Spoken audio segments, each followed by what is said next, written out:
On this episode of Repair Geek, I show you how to bleed brakes the easy way.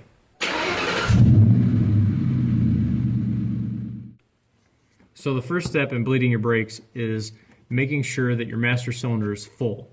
And whatever you do when you're bleeding brakes, do not let the master cylinder go empty, because then you are reintroducing air back into the system. Alright, so once you verify your master cylinder is full, next thing you want to do is come to the wheel you want to bleed. And what you're going to do is look for something like this on the brakes. When it's a disc like this, it's always going to be on the high side of the caliper because air naturally wants to go uphill. If it's drums, it'll be in the center back here, usually right underneath or above the incoming brake line, probably above the incoming brake line. The bleeder looks identical to this, it's just going to be in a different spot. Easiest way would just be follow your brake line to wherever it comes in and look directly above it, and that's probably going to be it. So what I'm going to use is one of these. It is a vacuum bleeder. So what happens is you hook an air line to this end of the tool. Air comes through here, creates a vacuum inside this canister, and then it will pull brake fluid into the canister from the line hooked to the bleeder.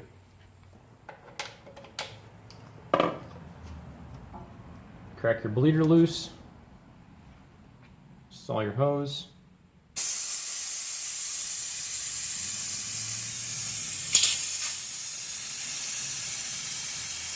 And there you go. So as this is on here doing its thing, what I'll do is I'll go inside the car and I'll pump the brakes like 3 or 4 times. And as this thing is running, because it has suction on the bleeder at all times, any air that gets sucked back in basically when you let off the brake gets pulled immediately back out because the tube is under vacuum. So bleeding one wheel by yourself takes you literally like 30 seconds. The hardest part about the whole job is getting the bleeder loose. It's a great tool. I think they go for around between, I want to say 30 and 40 bucks, but I use it pretty much all the time. I like it. It does a good job. It's cheap. It's not like you got a million adapters like you do with like a power bleeder or something like that. Okay, so the last thing you're going to want to do is hop in the car and just pump the brake pedal like 7 or 8 times, and then just hold it and see how the brakes feel. If the pedal slowly sinks to the floor or the pedal goes all the way to the floor, you either have air in the system or a bleeder still open or a leak somewhere in the system. This one feels fine, so I'm going to go ahead and test drive this car. Alright guys, so once you figure out that you got a firm brake pedal, next thing you're going to want to do is take the car out for a test drive. Do a couple, really good hard stops, make sure, the brakes apply like they're supposed to and everything is the way it's supposed to be.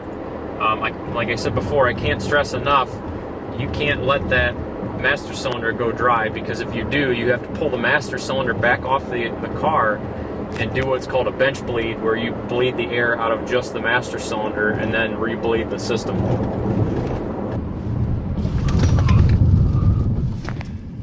That's what you're shooting for, guys. If you don't get a little bit of ABS lockup, then you may want to address your brake pads or your rotors or something like that. This car, perfect, no issue.